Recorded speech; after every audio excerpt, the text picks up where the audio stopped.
Today's episode of the Pretty Girl Pill Club is brought to you by The Gallery. Based out of New York, The Gallery is a curated collection of photographs from around the world. While we are all unable to travel, this is a great way to bring a piece of the world to you. Or if you're like me and don't really leave your apartment to begin with. All prints are made from 100% recycled aluminum, giving your wall that gallery finish. Right now, The Gallery is offering our listeners 15% off by using the code 15OFF. Go to thegallery.com, that's GALRY.com, so your wall will never be boring again.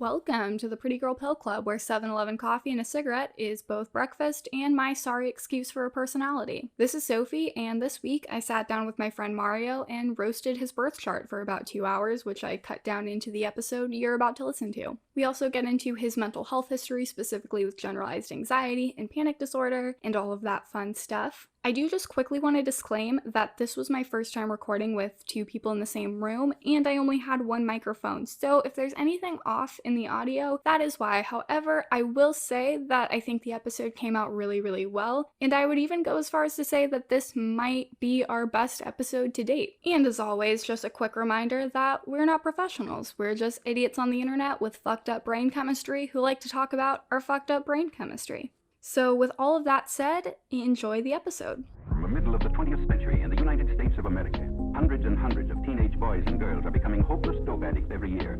It's fantastic.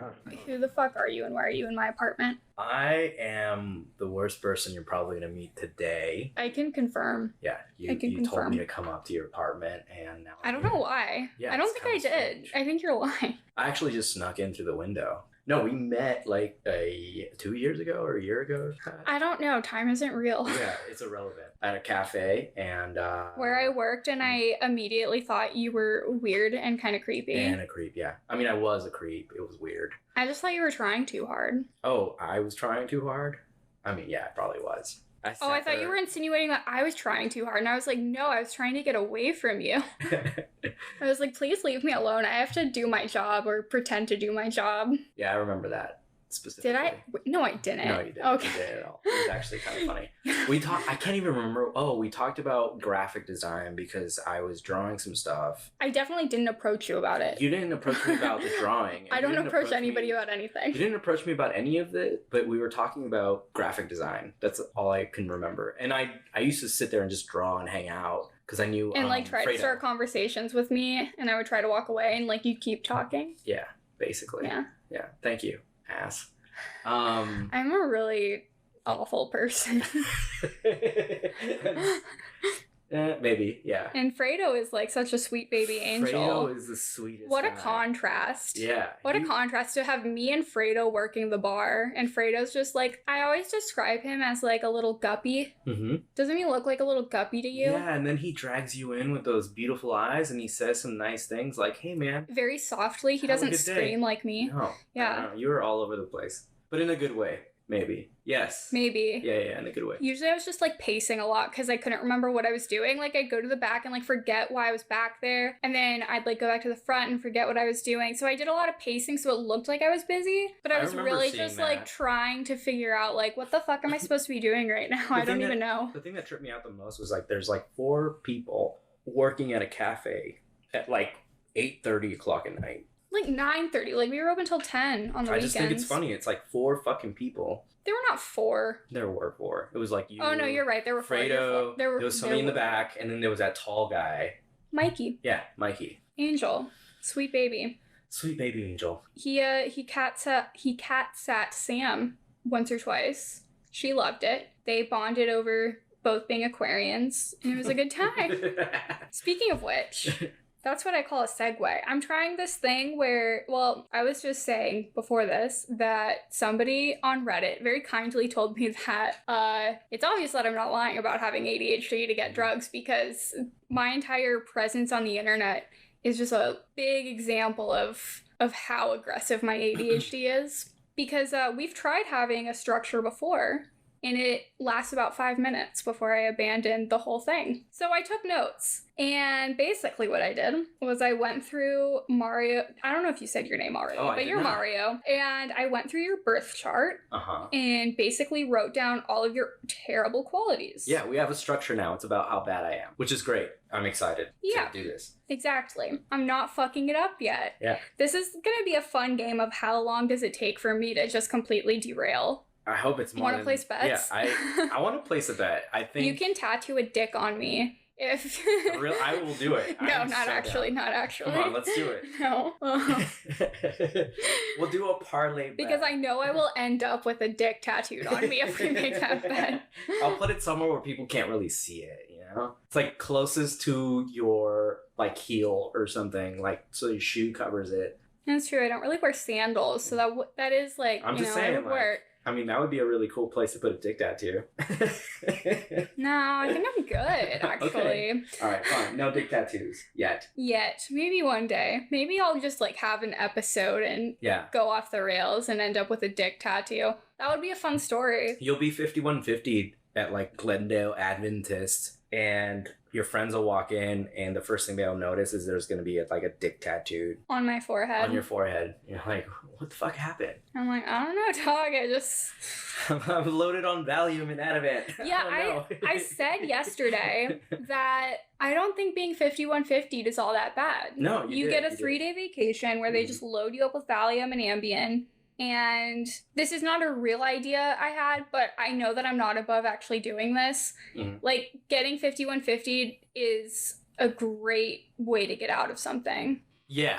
You know what? It's a really great way to get out of, like, jury duty. Oh, that's so... Wow. I'm not recommending that anybody do that, but, no, like... we're not professionals.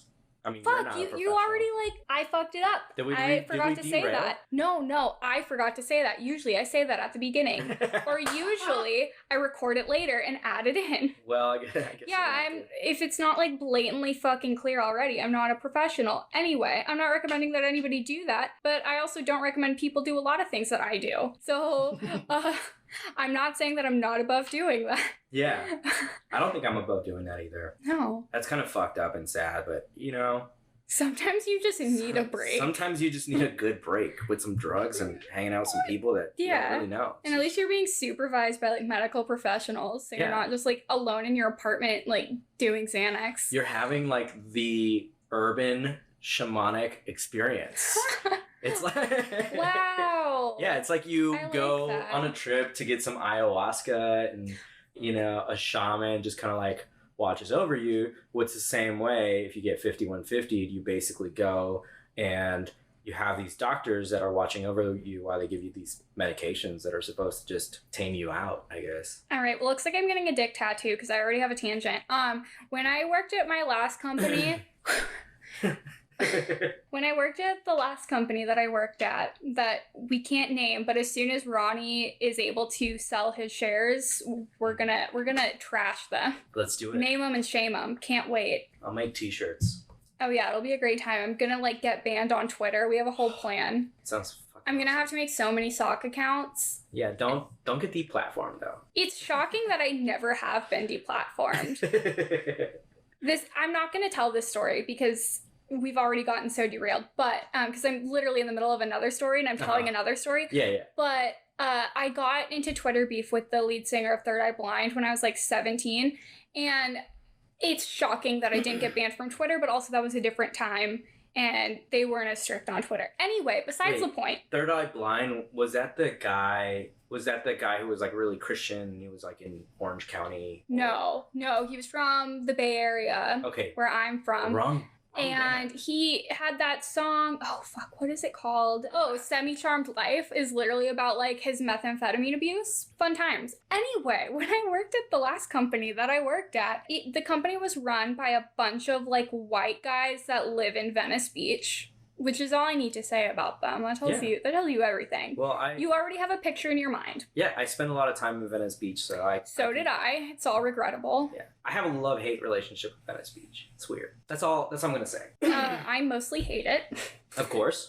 But I mostly hate everything. But one of them was, like, this Australian guy, and as like a company outing or like a company like event or whatever, he was going to get everybody together at an Airbnb in Malibu to do ayahuasca. I'm sitting at my desk. Well, I didn't have a desk because it was a startup, but sitting at the area that I decided was my desk, just minding my own business. Homie comes up to me and he's like, "Hey, did you get my email about the ayahuasca in Malibu?" And I wanted to be nice about it. So I was like, "Well, I'm on antidepressants, so I can't do ayahuasca because you can't do ayahuasca if you're on antidepressants." And he's like, "Well, it's in 2 weeks from now, so if you stop taking your antidepressants today, you'd be able to do ayahuasca that weekend." And then he's like, "And, you know, maybe after the ayahuasca, you won't need antidepressants anymore." And I was just like, homie, there's a lot of layers of things that I'm mad about there. That I've complained about already so many times, so I'm not gonna do it. I think that story speaks for itself. Anyway. I think that guy sucks and he's lame. But I will say, and I think you and I have had a conversation about this in the past, but like, I will say that I like the idea of not taking my medication during specific times that I know I need. Yeah, you did tell me that, and I was like, can't relate. Yeah, can't relate. You. I remember we had like. Yeah, no, we talked about this, and I just had like no empathy. I was like, what the fuck are you? Like, as somebody with aggressive ADHD, I'm like, my entire life is like only possible with nicotine, Red Bull, and Adderall. Yeah. That's how I function. Christian always says that like I'm a scientific miracle because of the amount of stimulants my body can handle. I'm like 100 pounds and like I can chug 2 16-ounce Red Bulls and take a nap. I believe it. I've seen you. I mean, probably not good. I'm gonna die young. I'm gonna like have a heart attack at like 38. There are days, but I'm fine with it. I shoot you a text message and like you don't get back to me for like 3 days. 5 or 6 days, and it's like, hey, I was napping. I'm like, holy fuck. Well, at least she's awake now. I probably wasn't asleep for the whole time, but it's also possible that I just let my phone die and didn't charge it for like 2 of those days. Because I do that a lot. That's dope. Because I don't leave the house. Like, what's the point? Yeah. Yeah. Exactly. You don't need a phone. You don't leave the house.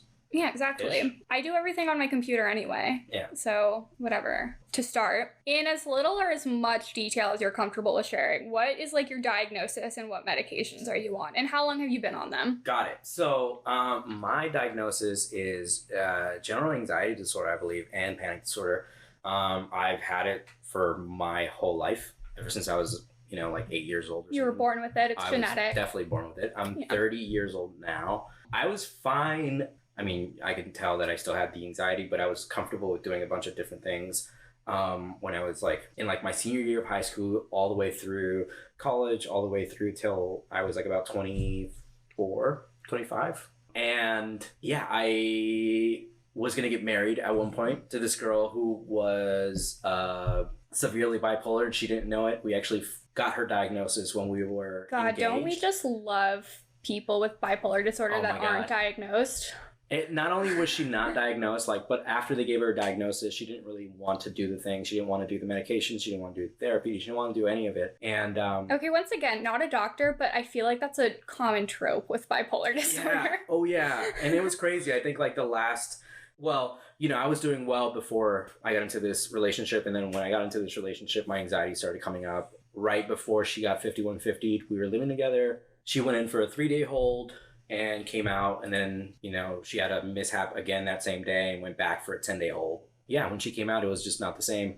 I couldn't sleep, couldn't eat, just wanted to keep my eyes peeled because I wanted to make sure she was okay and she wasn't going to harm me. Any of that shit. Fun. It was crazy. It was a lot of fucking fun. It was panicking. But yeah, what came out of that is I went back to therapy, went back to a psychiatrist, started taking medication again. I'm on Paxil now. Aside from that, I do shit like take magnesium, just oh, I do that too. I do that too. Yeah. Chelated magnesium or any high absorption magnesium. Mm-hmm. Yeah, so high absorption magnesium and zinc and all that jazz to try to untense my body because that's probably where I feel it the most. Is every single day I can feel tense thighs, tense quads, tense arms, tense shoulders. It's my shoulders. Yeah, everything. A lot of doctors have recommended to me over the years, because I've been on Adderall forever. They've always recommended to me to take magnesium at night or anytime throughout the day if like my chest or my shoulders or anything gets a little tight, if my heart gets a little racy, which doesn't really happen unless I forget to eat. So usually I just have to eat, take some magnesium, and I'm fine. I mean, you can also do aspirin, which apparently is like, if you're on something like a stimulant, like you should probably like take an aspirin every once in a while. But magnesium will pretty much do the same thing. Yeah. I mean, it's all very interesting because there's so many different things that you can kind of do, and you'll get some small little benefit result, like magnesium is one. Yeah. Fucking breathing is another thing. Yeah, I've heard a lot of really good things about magnesium and like I guess like efficacy with like specifically for me like ADHD medications. I don't know how true that is, but it does help with like a lot of the side effects. I haven't taken these in a while and I should start taking them again because they do really, really fucking help. Is L-tyrosine. L-theanine. No, not theanine. That's the one that's in green tea. Yeah. That's like for, it helps anxiety and stress. It's a L-tyrosine. I'm pretty sure that's how you pronounce it. It's an amino acid also, but it's found in like whey protein. I'm gonna Google it real quick. Actually, I definitely know what you're talking about because I used to take amino acids. Yeah, tyrosine. Yeah, L-tyrosine. Yeah, L-tyrosine. Great if you have ADHD. If your doctor hasn't already recommended it, probably should have recommended it because it's fantastic. I used to take it like every morning with my Adderall, and like I could take less than usual. I didn't have to have like caffeine throughout the day as much. Does it just like help dissolve it or help space it out? No, it helps like restore the neurotransmitters that like stuff with dopamine. I'm not a scientist, but it helps like it helps replenish your dopamine something or other. Okay. Yeah, I don't know. Google it. I will.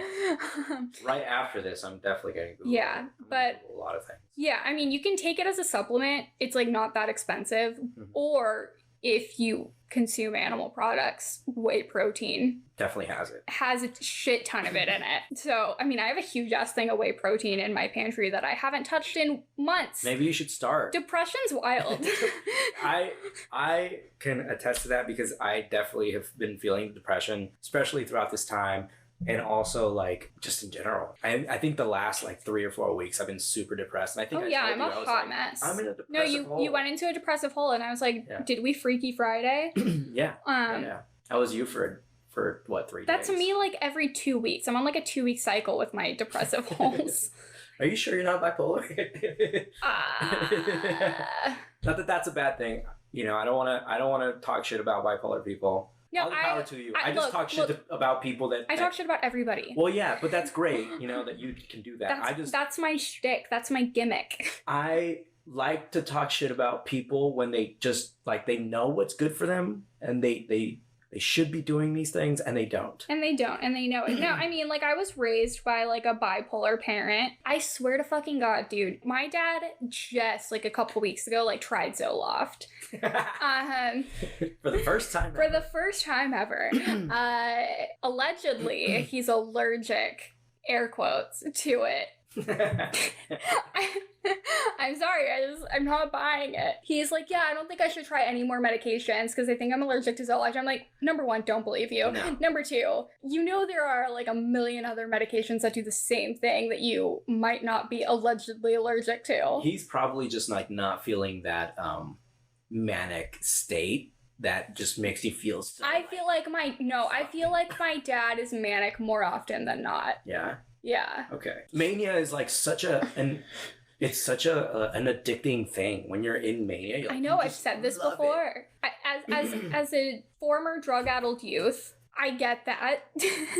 Because, I mean, like, well, that's not true. I've had, like, mildly, I don't even know if I would call it a manic episode, but I've definitely, like, gone through phases where, like, I'm so sad, but I'm just gonna do drugs and pretend like everything's fine. So I do get that, because if you're, like, sad and then you suddenly, like, enter into a manic episode, I mean, yeah, it's like being on coke, like, all the time, but it was free and, like, you're not gonna get a nosebleed later. Like, it's the best of both worlds. So I get that. I know that if I were bipolar, like, knowing my history with, like, certain substances, like, oh, man. Yeah. So that's why I think it might be a trope. I don't know if this is just in my head and like a thing that I believe and that I've like convinced myself is a fact, but like I really do think that like I know a lot of bipolar people who really just like don't like taking their medication or have been on a bunch of them and like didn't like any of them, and I think that might be why. Yeah. Cuz It's so interesting. Yeah, weird. Oh yeah, okay. Wait, so you were gonna give me my chart, right? Right. Yes, I was gonna give you your birth chart, but first I have a really dumb question. What is Paxil like qualified as? I think it's an SSRI. Is it? Or actually, I think you're right. I'm pretty sure it's an SSRI. I feel like I've Googled it before. Yeah. I do Paxil. Oh, I also have Xanax. I take that when I fly. I fucking hate flying.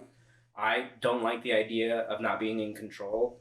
I know I don't know how to fly a plane, so that's cool. It just feels weird when you're up in the sky in a tin can and you don't know who's flying it. So I have to take Xanax to... I take Xanax when I fly, but for a completely different reason. It's because I'm too fidgety and I get like impatient, and when I get really impatient, I get a little bit anxious because I'm just bored. So I have to take a Xanax to just like knock me out so I don't care about how bored I am. The last time I was on a plane... By the way, Paxil is an SSRI. Yes. The last time I was on a plane, I forgot to take Xanax right before we boarded, and it was a red eye coming back to Los Angeles, and for 5 hours I was super tense, super anxious, really panicky. That the guy next to me can tell that I was like super anxious and panicky. They just started talking to me about random shit just so that I can just calm down and chill out. Oh God, I would hate that. I would literally punch them in the face. I wouldn't be anxious anymore just because I'd be mad. I was caught between the both. I was caught between the two. I was caught between being anxious and being kind of like, all right, like I know that you're just trying to talk to me to calm me down. It's kind of making me feel weird. I'd be so upset about it. No, I'd be so upset about it. Whenever people talk to me on planes, I literally want to sock them in the face. Yeah. I don't. But according to you, I come off very, what's the word you used? What was the word I used? Threatening? No, not threatening. No, I wouldn't say threatening. Intimidating? Standoffish? Was that it? Intimidating for sure. Yeah. Everybody says that. Yeah. It's a blessing and a curse because... You're so nice. Stop saying that. We both know it's not true. That's why I say it. I don't like it. Yeah, so because of that, because that seems to be like the general consensus of how I come off, people don't generally try to talk to me. That's great. But whenever they do, I'm like, you just made a big mistake. Yeah. I'm an open person, so people just come kind of like gravitate. I don't trust you now. Yeah, I mean, I'm sorry. But yeah, I'm an open person, so people just gravitate towards me and they just start talking to me, which is cool sometimes because sometimes because you're not a complete piece of shit. Well, I don't know. That's debatable. Well, I mean, I'm just saying, like, objectively, you're not a complete piece of shit, but in my humble opinion, you are. It's true. Yeah. Yeah, before you got here, I went through your birth chart. So to go through your birth chart, I used the book. I'm a Leo, by the way, because... I'm gonna get to it. I just want people to know because they're gonna know. Isn't it Leo season? Is your birthday soon? My birthday passed. Actually, I think we hung out the day after my birthday. I just didn't tell you. Oh, that's cool. I wouldn't have cared. I'm like, I don't... Oh my God. I went on a date with a girl like 2 years ago, the day before my birthday, and that question comes up, you know, when you go out on dates or whatever. And she was just like, hey, when's your birthday? And I looked at her and I was like, promise you won't freak out. And she's like, she just kind of like put her hand... her head into her hand because she was just like, don't fucking tell me it's this day. And I was like, no, it's tomorrow. And she's like, oh my God, then like, let's make it a big deal. But, you know, she had people come over and give me a fucking cake. But was that a first date though? Yeah, it was a first date. That's a little much. The day before my birthday, a first date? That's why I didn't... No, on her end. No, for her to like make a big deal out of it and like hang out with you the next day and like bring her friends, like... Yeah. That's a lot. That's some, like, I want to wear your skin energy. I know.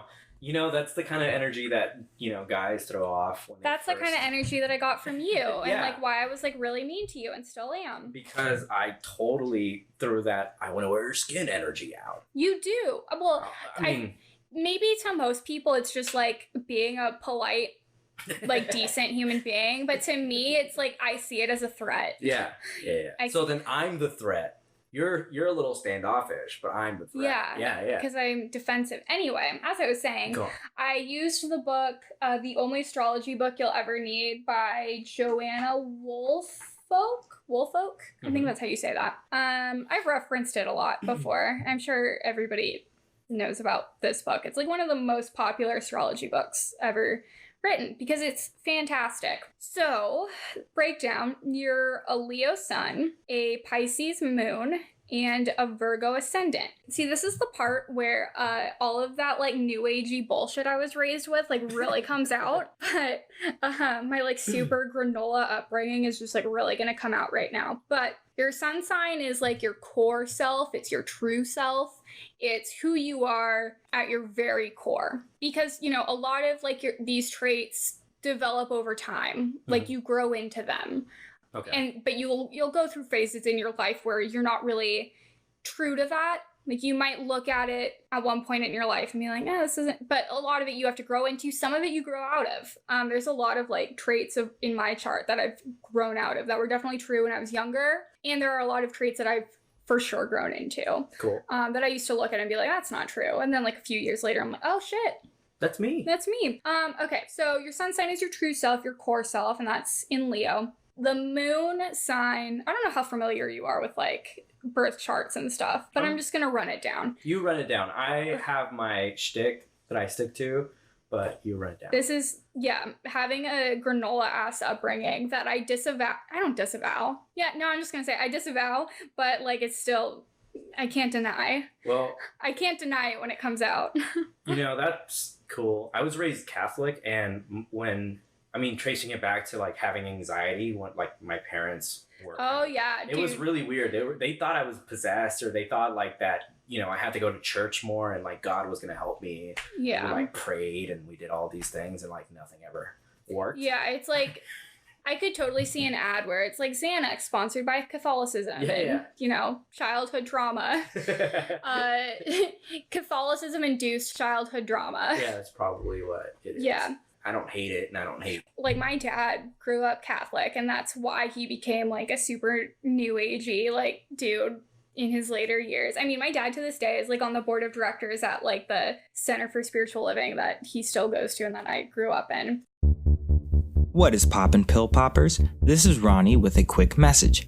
If you're enjoying this episode of Pretty Girl Pill Club, or any episode for that matter, leave us a rating and review on Apple Podcasts or wherever you're listening. It's a great way to support us so we can keep doing what we love, and it would personally make my day. You can also subscribe to us, follow us on social media, or simply tell somebody to give us a listen. Thanks. Now, back to the show. It's fantastic.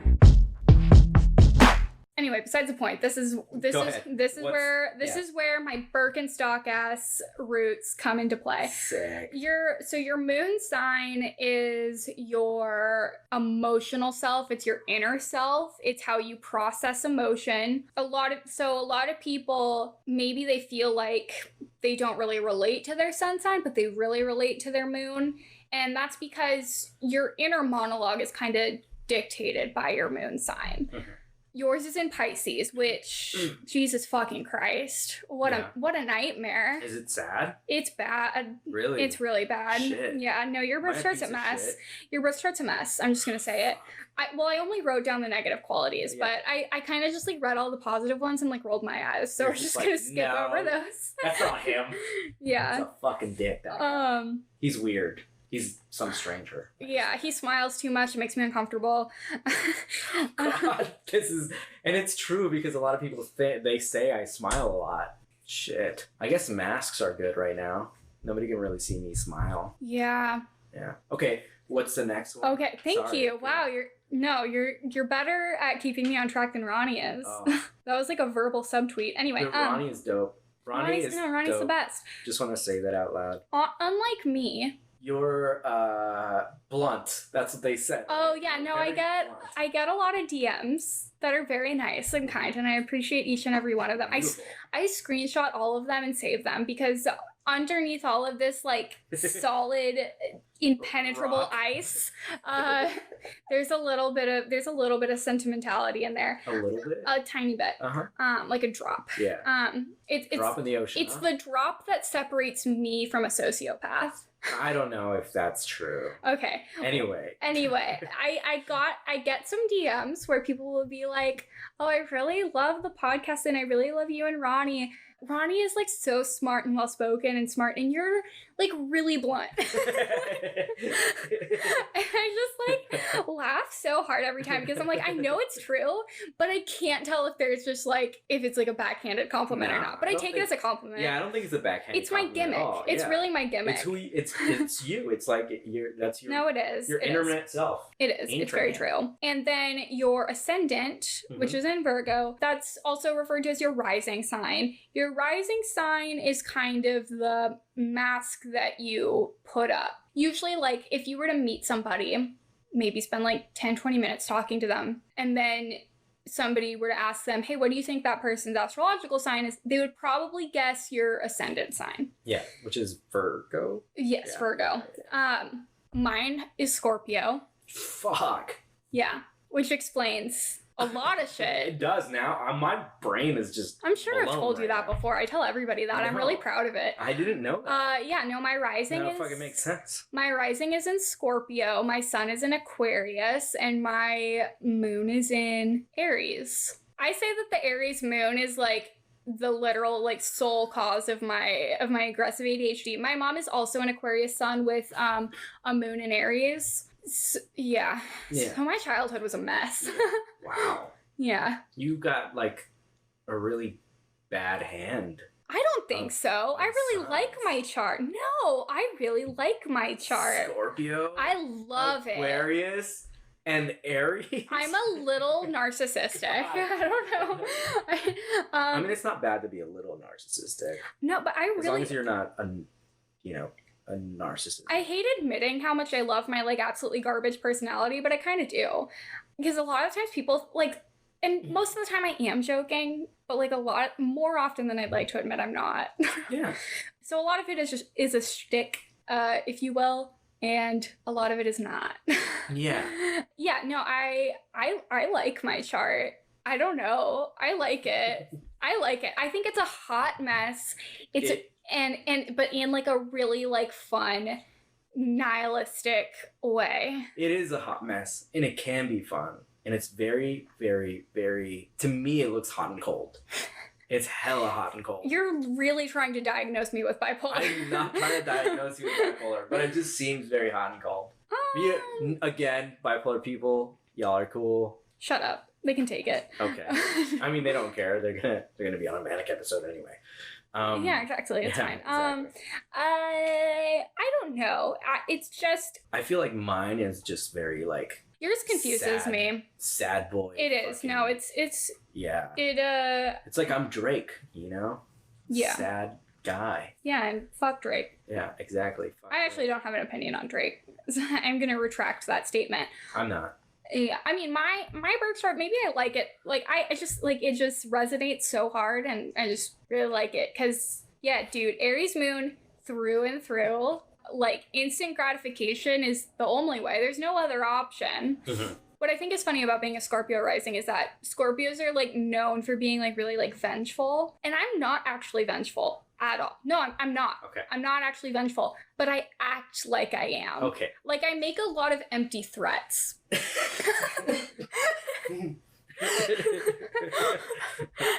All bark, no bite. Yeah. Okay, cool. All right. I think it sounds better if I just say that I make a lot of empty threats. Fucking threats. I think that sounds better than saying I'm all bark, no bite. Yeah, that does sound a lot better. Yeah, actually. It's all about branding, baby. Yeah, you gotta brand this shit up. Right. Enough about me. Okay, Even though I'm more about interesting. how much of a piece of yeah crap I am? Not completely. Well, I mean, it's not like I'm a piece of crap, but I do agree with the emotional fucking roller coaster, because in my anxiety and depression kind of like state, I tend to sit in the more like subdued, depressed state. Even when I'm fucking happy and I'm like being Yeah. cheery and people see me I'm smiling all like the time, that. I'm always depressed. Yeah. And my Oh, therapist makes fun of me. She's like, you know, this is your baseline. Your depression is your baseline. Me too. Yeah, I've been told that too. Yeah, no, depression is my baseline as well. Yeah. Also an ADHD thing because it's like a lack of dopamine in the brain. And so like it's like weird when I look back to the years before I was diagnosed where it's just like, I think about like how joyless of a child I was. Mhm.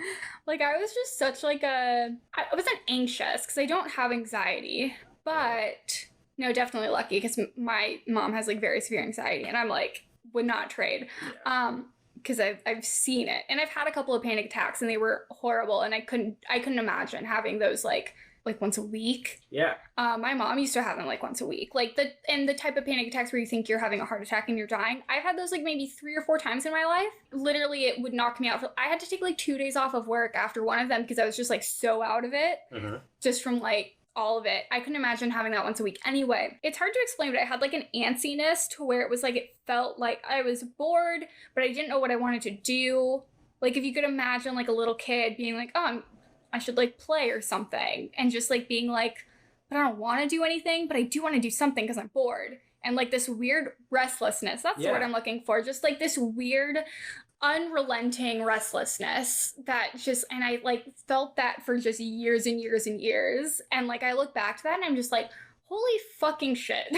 It's like a rise of energy and then falling again and then rising and then falling. Yeah, again. and it's exhausting. Yeah. It's a roller coaster. Okay, so Sun in Leo. I'm just going to say this. Everything that I'm quoting right now, it's from this book. These are not my words. I will disclaim that. Did I cherry pick these phrases? Probably. Yes. Yeah. But for this first one, I just want to say it is the first sentence on the Leo page.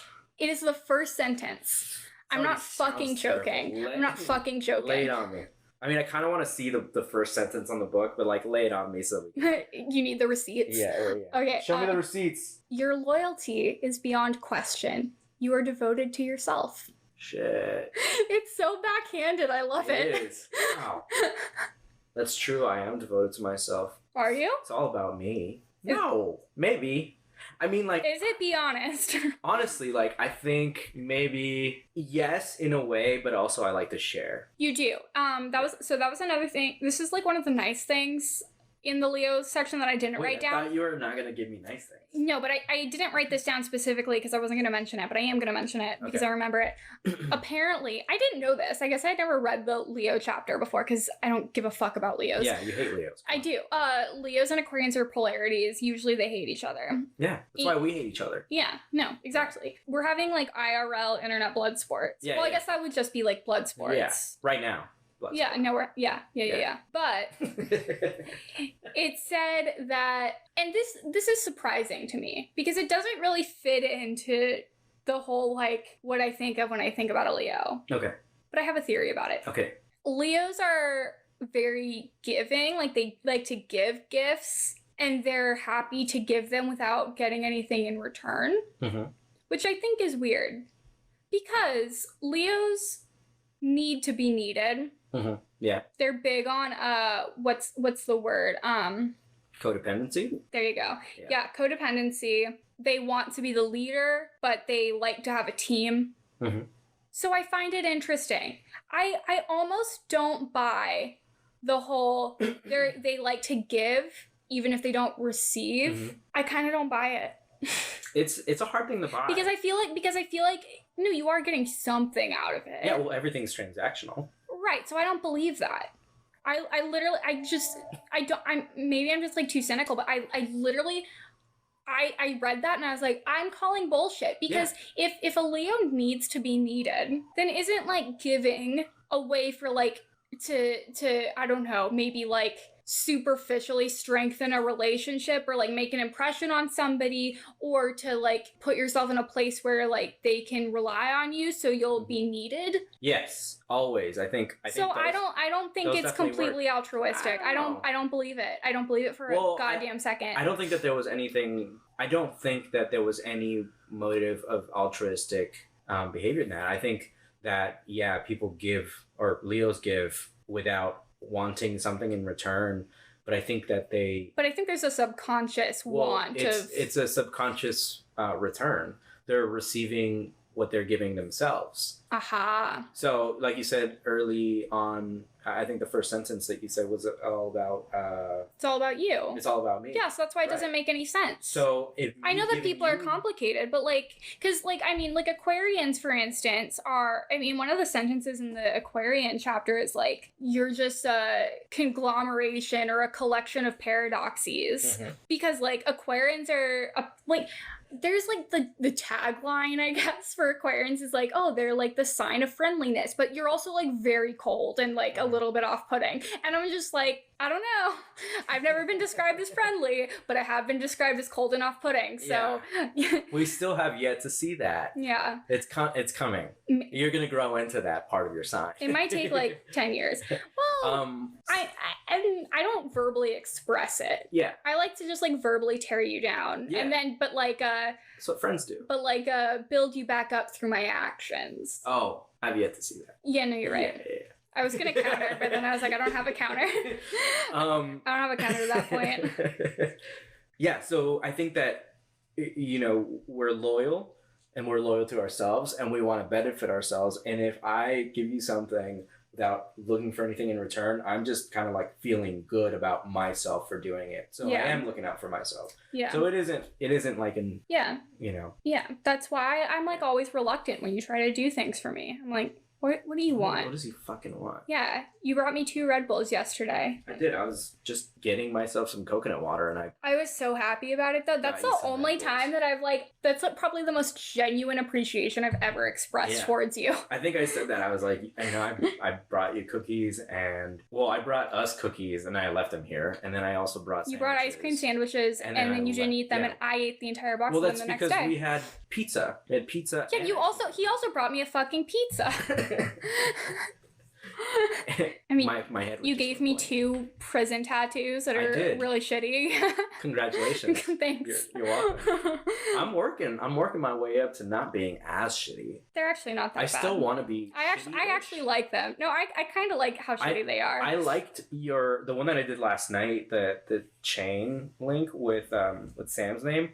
I kind of really want to do a chain link on myself now that I saw that. I was like, that's kind of cool. I might do that, like, you know. Yeah, no, I like them because I feel like my whole aesthetic is just like a little bit like fucked up. I feel like it fits well. If 7-Eleven coffee and a cigarette for breakfast was a personality, like that would be me. I like that. And so I feel like it kind of goes with that. Oh my God. So I'm into it, but I totally don't buy that like it's... I've beat it into the ground, but I'm just like, I'm really calling bullshit on it. All right. This is the next quote. This is in the second, and these are short paragraphs. This is in the second paragraph of the Leo section. Second paragraph. When you enter a room, you secretly hope everyone will stand up and sing a few stanzas of Hallelujah. Yeah, or just like look at me. Just look at me. Just like put your eyes on me. Notice me as I walk in my Leo-ness into the space. Yeah. Sometimes I'll wear some flashy shit just so people can see me. That's another Leo thing. They like flashy shit. They like luxury items. You're bad with money. Are you bad with money? How's your credit? I'm actually pretty good with money. Okay. My credit is pretty amazing. Well, that's probably your Virgo rising. Yeah. I'm trying to like, you know, keep the bank really nice. Yeah. And tight. Can't relate. Yeah. This one's a positive, but... Oh, you got a positive for me? Shit, I'm ready for this. Let's do it. Yeah, but I'm also like... Fine, you don't have to say it. If you don't ambitious but not ruthless. Yeah. And I agree with that. Leos are ambitious but not ruthless. Yeah. I would say like a Capricorn is ambitious and ruthless. Yeah. I work in fashion and I work around a lot of people and I like... You know, I think fashion is very ambitious in general. You have to just kind of Leos have a tendency towards the arts and like creative fields.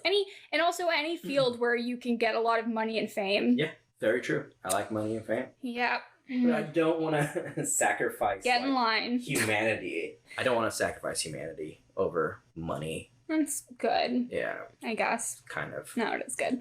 All right. And then here is just a short list of some of your worst qualities. Okay, cool. Right.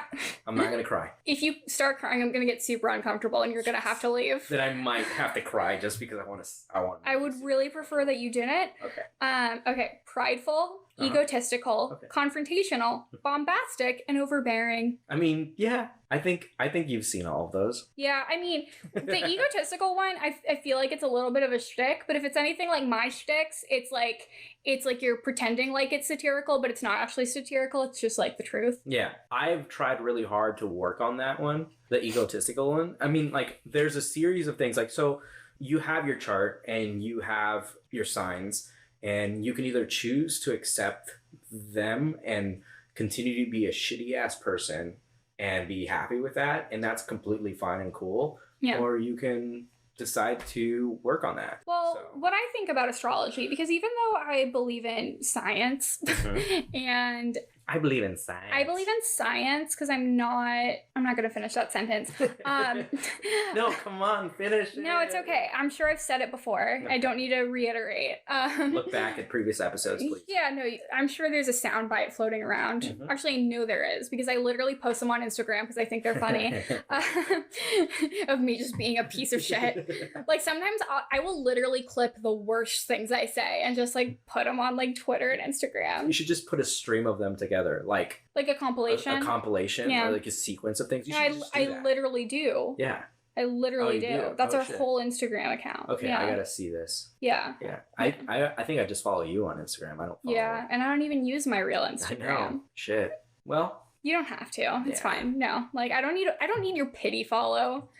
I'll go follow you right now. I would literally block you. You'll just get my other account. Oh no.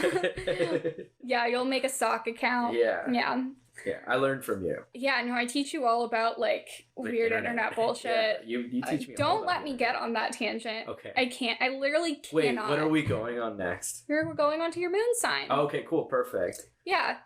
So your moon in Pisces. Also the first sentence of the Pisces.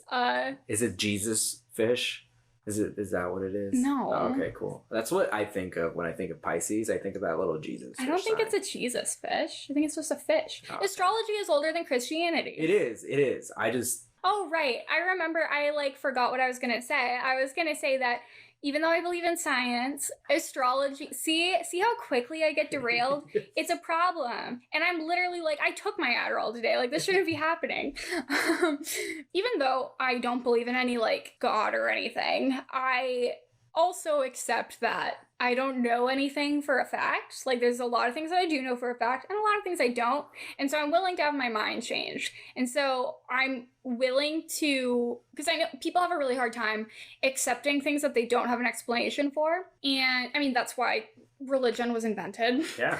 I'm okay with not understanding why something makes sense or why something is, or why something. So I like that. Astrology, yeah, I can't point to any statistics or figures or any scientific anything about it. But what I do know is that it holds a lot of truth in my life. Again, it's older than Christianity. Yeah.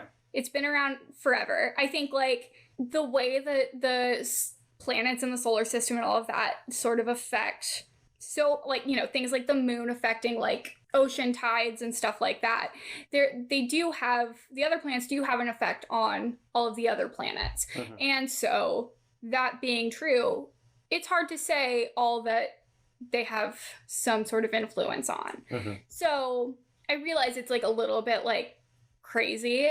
People like to make fun of it a lot. Yeah. I think astrology is interesting though, because you were touching on, I think right now, was that it's more inward than it is outward. The only reason why it's agreeable is because you're being honest with yourself. Yeah. And you decide oh yeah, those traits are true of me when I look inside and I really focus on who I am.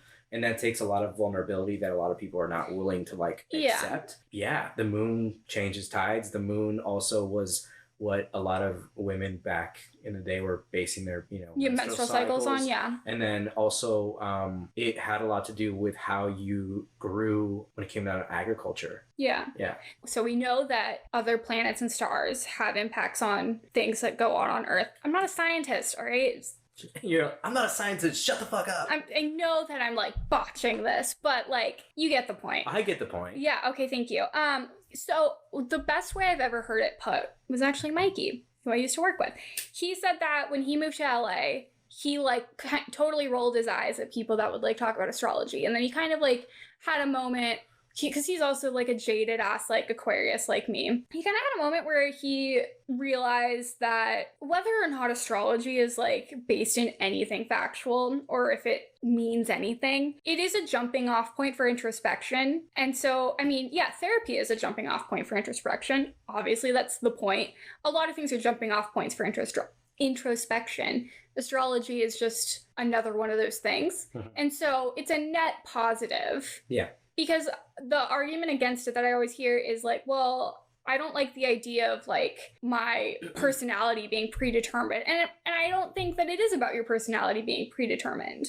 I think it's just about like, look at these things. They either resonate with you or they don't. I would say far more often than not, they do in my experience. And if you think that they don't, you might be lying to yourself, you might be being dishonest with yourself, but you have to be honest with yourself and not cling on to it as like an excuse or make it your...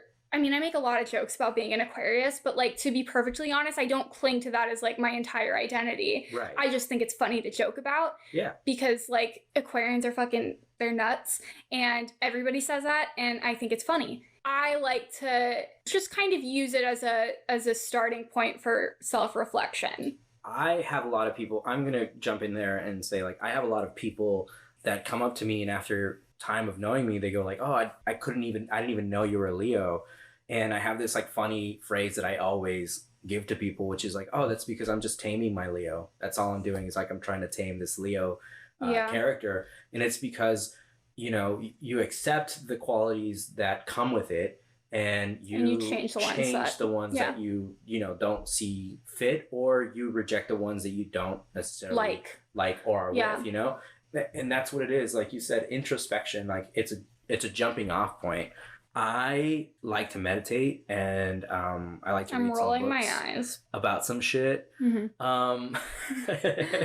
Great, thank you. It's my granola ass upbringing that's like coming out right now. Where I'm just like, trying not to granola it out. But dude, like, no, it's okay. It's okay. It's just like the amount of times like when I was like a kid and I'd be like stressing out and my dad would be like, do you want to do a meditation, like a guided meditation? I'd be like, go fuck yourself.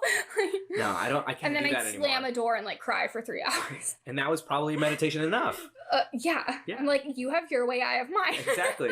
I cry my feelings out, Dad. I can't just breathe them out. Yeah, it's just a jumping off point. I mean, it all leads to somewhere or nowhere. Doesn't matter. Nothing matters. We're all gonna die. I don't think it matters. Yeah. We're all gonna die. It doesn't actually matter. We're all just like killing time until we die. You have to be comfortable with the idea that we're all gonna die. It's okay. Yeah. I'm just gonna keep reminding people. I hope the listeners aren't just going like, oh my God. They keep telling us that we're gonna die. Yeah, so Moon in Pisces only took us 25 fucking minutes to get to it. Woo. Right. This is what I was about to say, and then I never finished the sentence. First sentence on the section about Pisces. Oh my God. Or Moon in Pisces. That's right, we were gonna go on this. Yeah. Terrible. Pisces is the astrological sign of sorrow and self-undoing. Yeah, I live in sorrow all the time. And self-undoing? And yeah, sure. I think so. You literally said that yesterday. Yeah, you said something about like self-sabotage. Yeah, that's true. See, I'm not that bad. I remember things people say sometimes, not always. Thanks for keeping me honest.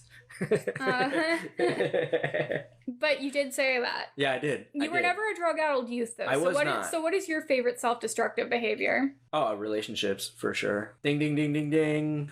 That gets me to my next point. Okay, cool. Yeah, relationships are not just fucking, what do you say? Like all relationships. Yeah, all relationships. Yeah, okay, so Moon in Pisces, you're in love with being in love. Yeah. Like romanticism. Romanticize. You look at everything through like rose-colored glasses. Ronnie is a Pisces sun. Dude, I sing to people. Ronnie, you know what's funny? Ronnie is a Pisces sun with a Leo rising. Oh my God. Yeah. Yeah, Ronnie. I think actually his moon might be in Virgo. I think it is. Is he a lover? Oh, is Ronnie a lover? He's a sweet baby boy. Yeah. Oh. Yeah.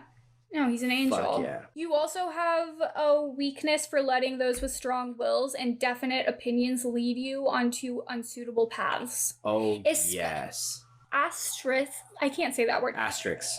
Thank you. Especially when the sun is a fire sign. Yes. Lead me to some bad shit. I love a good bad girl. You want to do some crystal meth? I'm not gonna say no. That wasn't a real question. Oh, okay, good. Yeah, we're not doing crystal meth. I've never done meth on purpose, only on accident. You know, I don't do crystal meth. I don't know that for a fact. This is a legend. Yeah. I don't do crystal meth, but I feel like I've smoked some weed that's got some shit laced in it. I thought that was a myth. I got it from... Like laced weed? I thought that was a myth. I don't think it is. I got it from so I grew up in this little town called Huntington Park, and I got some weed there one time. Not to be confused with Huntington Beach. No. Huntington Park is like 100% Hispanic, Latino, super dope town. Huntington Beach is white. It's white and hella Republican. Yeah. I think people have referred to it as the iron. Oh, the orange curtain. The orange curtain. The orange curtain. Because I always thought Huntington Beach was in LA County, but it's like right on the border, right? It's on the border, yeah. Yeah. So like the like the line between Orange County and LA County, they call it the orange curtain because like Orange County is like hella Republican. Yeah. Super Republican. I would not be able to live there. No, never. Not that, there's nothing there. My political views on people, but yeah. There's nothing there but pill mills and like sketchy pharmacists. Yeah. Or at least that's my that's my experience with Orange County, but I might have a skewed perspective, all right? I've watched way too many Fools Gone Wild episodes on Orange County's weirdness. Fools Gone Wild or Girls Gone Wild? Fools Gone Wild. Fools Gone Wild. Okay. Look, there's no L at the end of Fools. Oh, Fools. Okay. Yeah, okay. Got it. That's. But I have seen Girls Gone Wild. I don't want to know. Please. Okay. Please don't continue. Anyway, next. I don't care about your feelings. Next question. Aquarius is back. Yeah, no, it never left. It never left. Yeah. You don't care about any of those things. But, You're in love with being in love. Oh, you also might have a little bit of a victim complex in relationships. Do you have a victim complex in relationships? I can't say that I... Are you afraid of getting hurt and then you become defensive because you're afraid of getting hurt? And then when you are hurt, you're like the victim? No, I don't think I do that per se. Are you afraid of getting hurt? I think everybody's afraid of getting hurt. Well, yeah, I know, but like, do you have like a more like a rational like fear of it? Not that would be irrational. I don't think it would. Okay.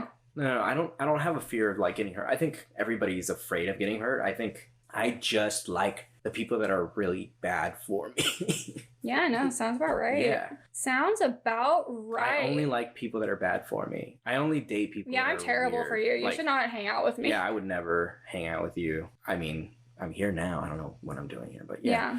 Yeah, no, I've had various relationships with people that are just like not really good for me in general. Like we're just two toxic people in the same space and it doesn't work out. Well, Leos are also very confrontational. But are you not as confrontational? I'm super chill. I shouldn't say that.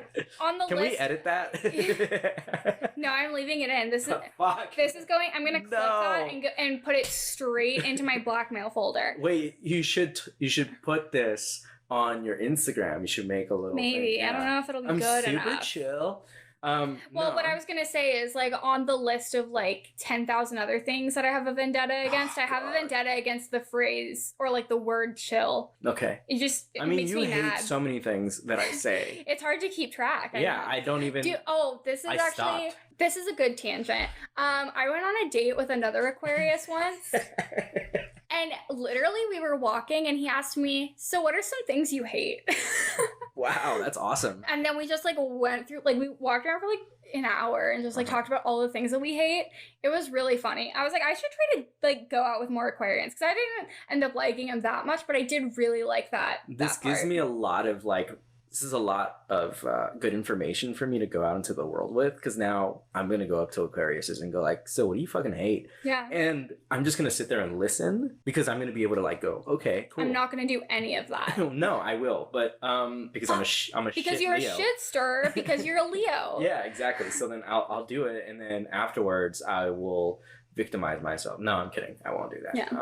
I will do it though. I'll pull up the exact quote because I know that I'm like saying it wrong probably. Wait, so what was the question again? We went on a tangent. No, it was about you having a victim complex or not having a victim complex. Okay. Oh, confrontational. Confrontational. I said I was super chill. Right. And I got mad about it. Yeah, are you confrontational? Not unless I have to be. I don't like to get in fights. But you're willing to do it. Oh, I don't like to get in fights, but if somebody pushes my buttons, I will punch you'll in the do face. it. Yeah. Oh, yeah. No. Yeah, when there is like a reason to be confrontational, like you have like no hesitation. You just do it. I've gotten into bar fights. Well, you're from Huntington Park. Yeah, so I have to represent local jokes get local work. I forgot who said that. Sorry. I'm not going to cite that source correctly. Okay, yeah. So the sentence says, you are a romantic who will do everything you can to make a mate happy. It is in your nature to do this, even if you do not get an equivalent return from the other person. At the same time, you feel vulnerable and dependent and build up an elaborate array of defenses to avoid being hurt. However, once you get past playing the role of victim, you are able to sustain a truly joyful relationship of honesty and depth. I believe that. That's actually kind of cool. I love how this woman writes. Yeah. I'm just going to say that. I'm down with that. I don't have a problem with that. If we get past victimhood, it's going to be good. Dope. I just got to work on that. So I feel like using the phrase victim complex was a little bit strong on my part. Very strong. Yeah. My therapist would probably kind of like be cool with that though. She would call me out on that. You know what? Yeah. I will have to say, like... Get a therapist that calls you on your bullshit? Yeah, get a therapist that calls you on your bullshit. Don't get a girlfriend that calls you on your bullshit. You need a therapist to call you on your bullshit. And I think my therapist is fantastic because she always calls me out, no matter what. And I feel like... This is probably me tooting my own horn because I'm being a Leo right now, but like I feel like I'm a little bit of a better person because she's called me out on some shit. Yeah. Because you're a little too prideful and egotistical to admit it to yourself, so you need somebody else to tell you. Exactly. No, you need to get knocked down a peg. Yeah, exactly. You know, I like to say that Leos and Aquarians hate each other, but I know of a lot of like Aquarian and Leo like friends or like people that like are business partners or couples even, where like even though they're polarities and there are a lot of points of contention, they do tend to balance each other out. Yeah. Because Aquarians tend to be like very have we met me? Like a little self-deprecating, a bit of like a nihilist, a bit jaded. But at our core, we're good. Yeah. We're not as evil as we like to pretend that we are. But like I feel like even though Aquarians probably aren't as blunt as like a Sag or something, they will like deprecate you. Mm-hmm. Whereas like a Leo won't ever like say. Leos aren't known for their self-deprecating humor. Yeah. Maybe a Leo needs at least like one Aquarian friend to tell you that you're a piece of shit. I think I like that. Yeah. Yeah. I think it's important. You got to bring me back down to like my reality of like, you're a piece of shit. I need to like verbally abuse you. Yeah. Yeah. Yeah. Please abuse me verbally. Yes. Oh, clipping that and going straight in the blackmail folder. My God. Hell yeah. Okay. So he said this. Anyway, Moon in Pisces, in case anybody forgot that that's what we're actually supposed to be talking about, you're sometimes perceived as gullible, which I would actually maybe agree with. Yeah. I've never perceived you as gullible, but I could see how it would happen. Yeah. I mean, because you come off as like very like, I mean, just like your willingness to talk to people, it's like you seem like a mark. Mm-hmm. I should try to sell you a bridge or something. But see, don't you think it's funny that people see, like, I don't know, that's where it comes down to, like, taming the signs. Like, I love the idea that people see me as a mark so that I can flip the script on But yeah, that's the thing. So it also says, I didn't include this part because I was... Looking for the negatives, of course. Yeah. So you're perceived as gullible, but you're actually not. So it's actually a good thing because you do a little bit of a bait and switch. People think that you're an easy target, but you're actually not. Yeah. So you kind of, like, pull the wool over their eyes. It's the funny part. It's like I don't know, I like having my hands in different things and different lifestyles and different ideologies, and when somebody gets a little bit too comfortable with the idea that they know you or that they think they know you, and then you're able to like flip the script and go like, oh yeah, you know, like, and then you go off your meds one day and they find out who the real you is. Exactly. That happens pretty damn often. I only go off my meds when I'm going on creative explorations. It's usually like Paris Fashion Week. I go off my meds when I'm fucking get work done. When I'm trying to nap for 3 days, or I'm gonna do ayahuasca. No, not really. Urban ayahuasca. You get 5150. Right. See, that's my kind of ayahuasca. It's controlled. That's terrible. I shouldn't say that. Whatever. No. Fuck it. You know how many horrible things I say? Yeah. I know, you say them to me a lot of times. Sometimes I literally will like be editing the episodes and I'll like text Ronnie and Christian and like send them like a clip and I'll be like, should I cut this? I thought you were gonna say there aren't that many horrible things. Like, should I add more shit? No. Should I add more fucked up shit? As much for every horrible thing that I leave in, I cut out about like 10 other horrible things. Okay, wow. No, not really. Amazing. Not really. I've only I've optics checked myself a few times. I have blackmail on myself. Yeah. You should send them to me so I can have the folder of blackmail on yourself for when you need it. When would I need to blackmail myself? I'm trying to like get you to send this to me so that I can blackmail you. All right, cool. I accidentally blackmail myself all the time without even realizing it. I'm sure of it. I know you do. Yeah, I say shit just to say it. Yeah, exactly. I'm very disingenuous. Yeah. Going back to your whole thing on like how we're polar opposites in regards to our signs, I think that's really cool because you start thinking about everything that is in balance, and it is basically a polar opposite, or there are polar opposites that help you stay in balance. Right. Yin yang. Yeah. I mean, there's that whole like platitude about like opposites attract. Not really. No. I don't believe that, but I do think that there is a certain amount of balance. Like as fun as it was to go on that date with that other Aquarian and just like talk about things we hate. Like, I didn't like him that much. Because, I mean, we were, like, very similar. That can be cool, but it can also become boring and depends on you. Because we were so similar, there was no mystique about it. I could see right through it. Mm-hmm. You know what I mean? Yeah. And like, ooh, you're funny, and I know that you're using these jokes to bury all of your deep-seated inner turmoil. Fuck. Going heavy in there. But I know. You should have told him that. You should have been like, I know you're funny and all, but I can see right through you. I'm sure I've said that about myself to people, like, as a joke, quote unquote. But it wasn't really a joke. It was actually the truth. Yeah. I love that. I'm like, yeah, I know I seem funny, but I'm really just like masking all of my like childhood trauma. It's funny because sometimes I'll come up to people and I'll say like, I know this is probably not a Leo. This is definitely not a Leo quality, but I'll go like, yeah, I just really hate myself today. And they're like, yeah, that's weird. And I'll like start to laugh, and then I'll go like, no, it was actually real. But what's funny but actually that is kind of a Leo thing because Leos don't hate themselves. But the thing is that a lot of their like bombasticness and their like overconfidence, a lot of the times it is a little bit like a nudge to yourself, or like a compensating thing. Like you need to be needed. Like you need validation, but the most important validation to you is the validation that you give yourself, not necessarily from other people. So your drive and your ambition, it's all driven by what I would argue is maybe a little bit of self-hatred. You want to earn the validation from yourself. Yes. See, that's where I look at it as more of a positive. I think that you have to go through I think it's a good thing. I think like you need a little bit of self-hatred. You have to go through all the bullshit of understanding or wanting the validation from other people until you get to a certain point where your only concern is the validation coming from yourself. Right. But I understand that, like, because, so for me, as, like, a kid that grew up with, like, very distant parents that just, like, weren't around, all of the pressure that I felt growing up and all the pressure that I still feel now, that never came from my parents. It only ever came from me because I parented myself most of the time. And so, yes and no. It's good that it's pressure that's only coming from me, but I put an unhealthy amount of pressure on myself. Mm-hmm. So only needing validation from yourself, it sounds like a really nice, like, wonderful, like, put it on a fucking Pinterest board or whatever, like, bullshitty thing. But, like, I did that to a fault. Uh-huh. And to a fault that I'm, like, still, like, working out. Yeah. So a little bit of self-hatred is good. I think Leos generally have more self-hatred than they would ever admit because they're very prideful. Yeah. But you are constantly trying to prove yourself to yourself. Yes. Agreed. Yeah. That's definitely agreeable. Yeah. And myself doesn't think it's good enough.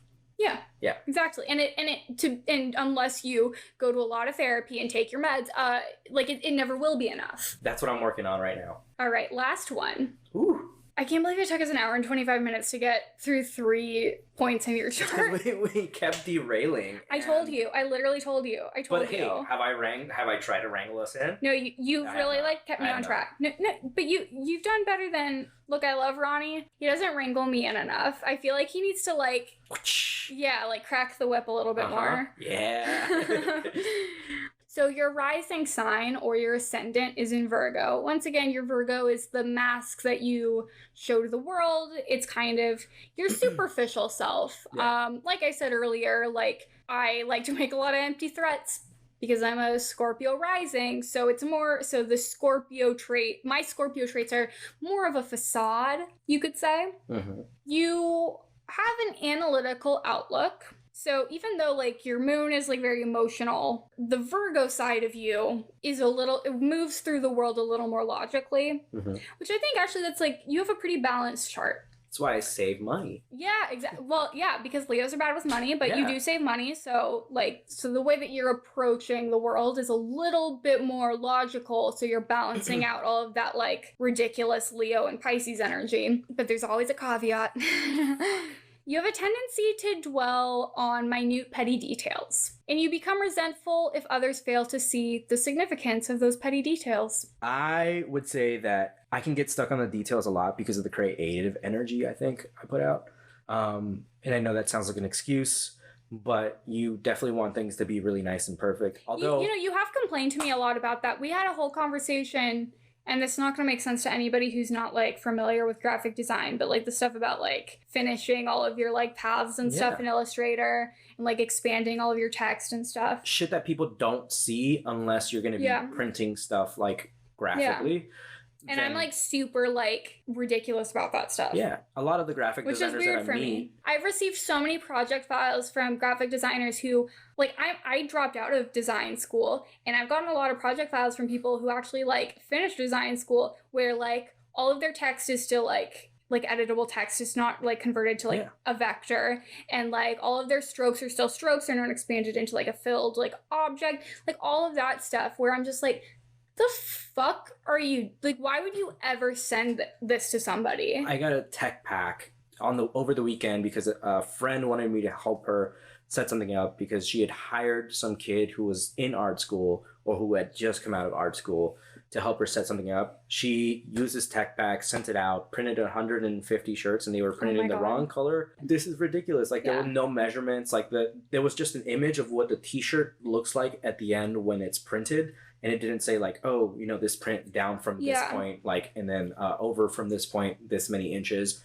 Nothing like that. So it was just kind of like the guy who was printing it basically just eyeballed it and put it on there. And I was just like, this is ridiculous. How can you go through and put together the package, make it look really nice, but then miss all of these details that are going to give direction to somebody else? It doesn't make sense. What's I find ridiculous about that, and this is a little bit self-congratulatory, but I applied for a job once where like one of the test projects was you had to make a tech pack. I get that email and I'm like, what's a tech pack? And so I Googled it and we only had like 48 hours to do it. And I was still working at the coffee shop at the time, so I was busy. I mean, I just like spent hours on Google, like looking up examples of tech packs and looking up like YouTube videos and blogs and like all kinds of stuff. And I put together a tech pack that got me to the next round of interviews. I didn't end up getting the job, but like I made it through 3 rounds of interviewing. And like I made a tech pack that I showed it to other people, and like it's indiscernible from all the like examples that I saw. And so just hearing that, dude, I didn't even know what a tech pack was before I got that email.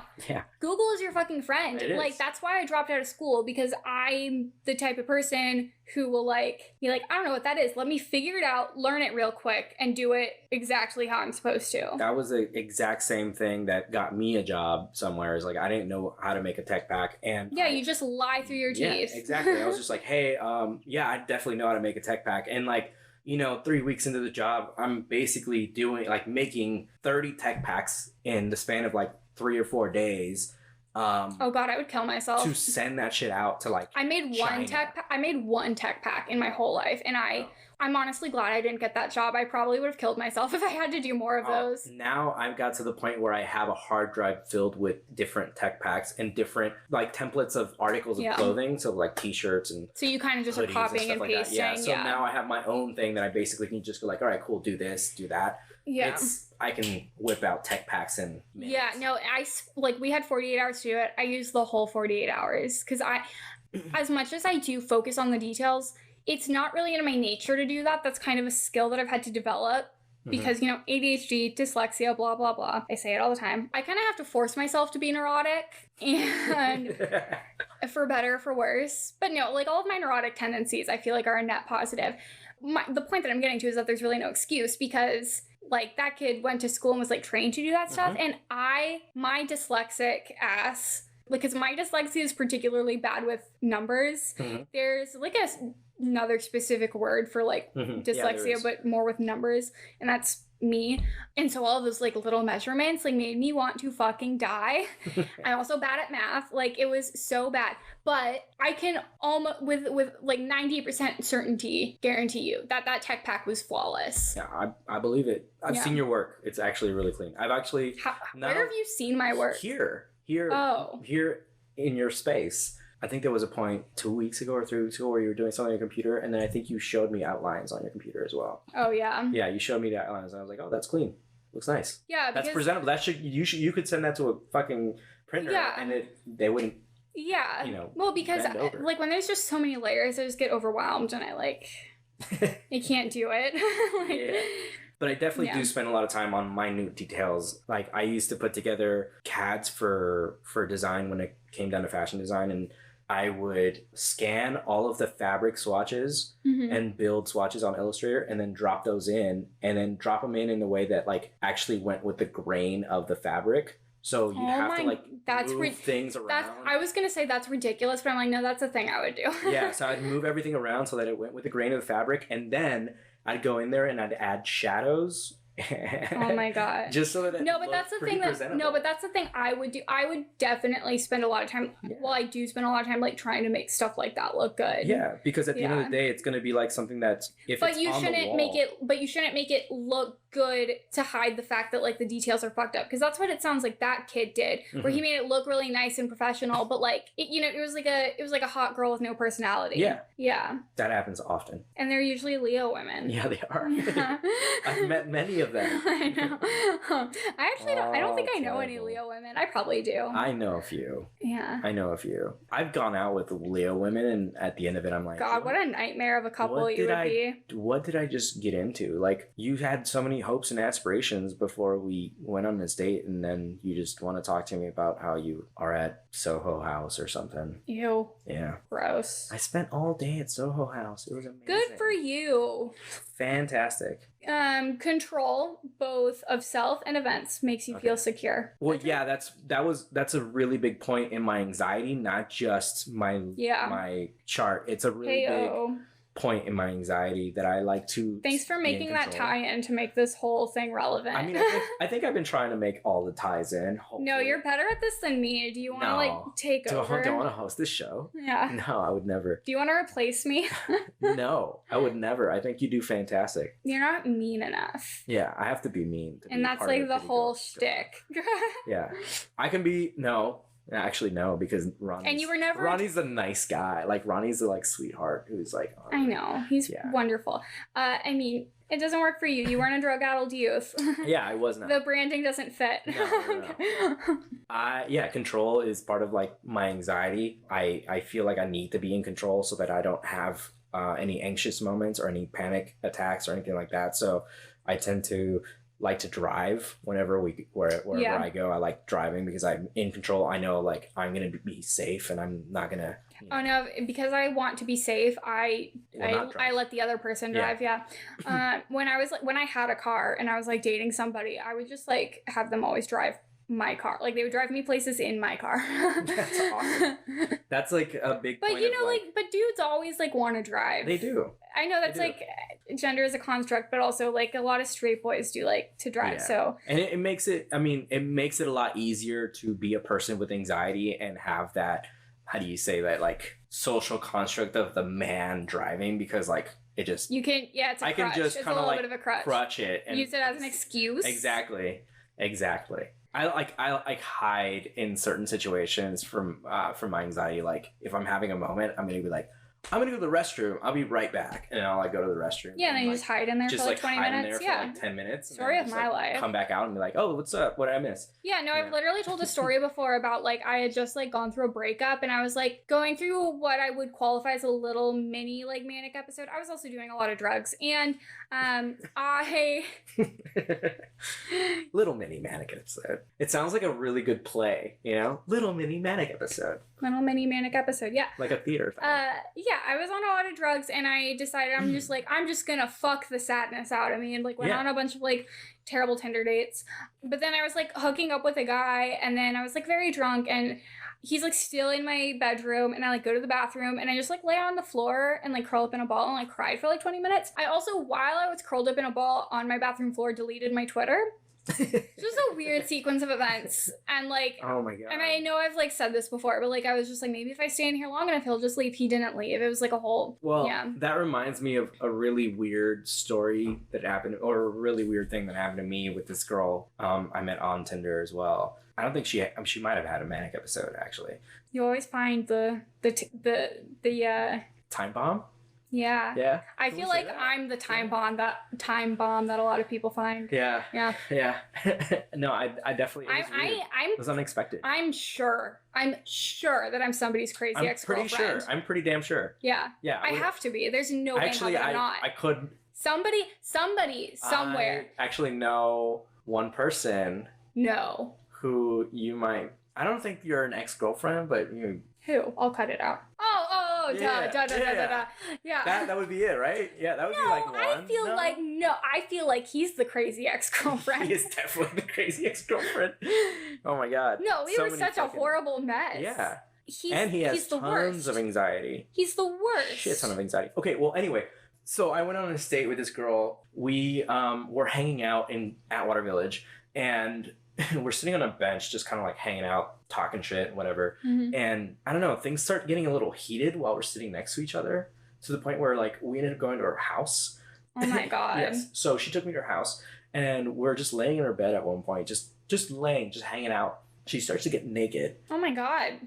This is a lot. This is going to be a lot. All right. So she starts to get naked. I'm stressed. So we start to kind of like get into the things. Yeah. And she starts crying. Oh right my there god. On the spot. She starts crying on the spot. I would never get hard again. It was hard.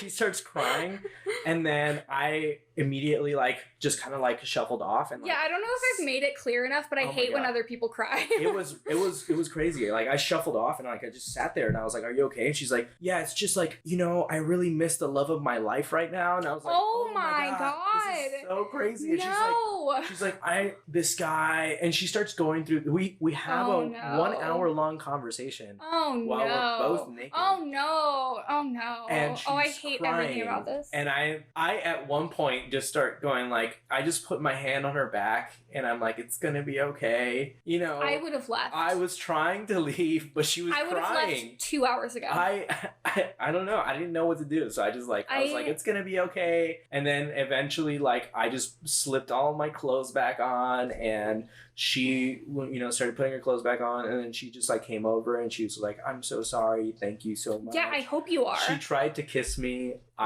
Fuck. I just was like, "No, it's cool." Like, fuck. Yeah. I hate her. Yeah, it was a whole fucking thing, and I never spoke to that person ever again. I would hope not. Yeah. Once again, I really don't like when people cry. Good. I hate it. I can't cry. I hate it. This is probably the medication, but I have had a problem with not being able to cry. Oh yeah. So same. I've had like some family members kind of like pass the last few. Oh yeah, and you just have like no reaction. Yeah, no, and totally. I feel like a terrible human being. Like my mom's like, you know, like that was your grandma. You really loved your grandma, right? I'm like, yeah, I did. And then like, I feel she's like they dead. expect me to like cry, and I'm like, yeah. Well, I'll say about that is I've always been like that, where that's why I get really uncomfortable when people get like very vulnerable with me or like they tell me, because I don't like to get emotional in front of other people. You get emotional? No, never. No, no. This is all alleged. Like I have a hard time like displaying emotion. I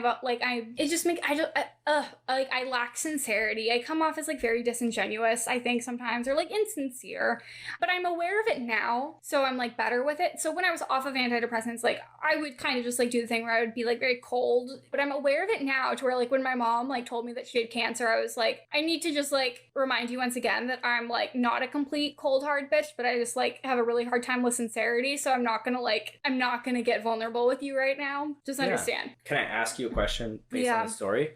Did you retreat into your own like little space and then have a moment to yourself? Oh, I mean, I took like I had like a 2-week hole of just like being in a depressive state. Yeah, I just like didn't get out of bed for like 2 weeks. Because of the news, because of your mom's like I think it was more like just because she's had health problems for a long time. I think it was just like everything. I don't need to say it. Everybody knows. It's like the whole year has been like an absolute fucking nightmare. Yeah. Just like another thing, you know. It's more straw. But I just like was like trying to get off the phone as like quickly as possible. But because I was aware of it, I was like, I just need to remind you, it's just one of my personality flaws that I can't be sincere in front of you. And then I just like cracked some jokes about her having cancer. And then got off the phone as like quickly as possible. But another funny story was like when I was, wow, no, that's not going to be a good way to lead into this story by calling it a funny story. It's not funny at all. Well, this is going to be a hard transition. So when I was 5, built character. I know. When I was 5, one of my friends who was also 5 years old passed away on Christmas Day. I told you it was going to be a hard transition. It's a funny story already. It's a funny story. My 5-year-old friend died when I was 5. So she passed away, and I remember like my dad's like freaking out about like how this is gonna go. He sits me down and he tells me, and I just like look at him like totally like dead face, like deadpan. I'm like, all right, well, I'm gonna go watch TV. And like, funny. That is kind of funny. It's darkly funny. It's darkly funny. Look, this happened, 17, I'm so bad at math, 18 years ago? Yeah, this was 18 years ago, so it's okay to laugh at it now. Yeah. But it's so, like, telling of, like, the person that I became. Wow. Yeah. You didn't change much. No, not at all. No. You just probably got, like, what, 3 feet taller? Not even. So that's my story about a child dying. What a way to end the show. We're gonna end it on that note because it's hot in here. Do you have to do any plugs? I'm gonna put it in later because I don't feel like doing it right now. Awesome. All right, bye. Thanks for listening to the Pretty Girl Pill Club this week. As always, you can follow us on Instagram at Pretty Girl Pill Club and on Twitter at PGPC Pod. All of our past episodes with the full episode notes will be on our website, pgpcpod.com. And if you enjoyed this episode, you can leave us a rating and review on iTunes or whatever app you're listening to us on. But with all that said, take your meds, drink some water, and we'll talk to you next week. Hopeless dope.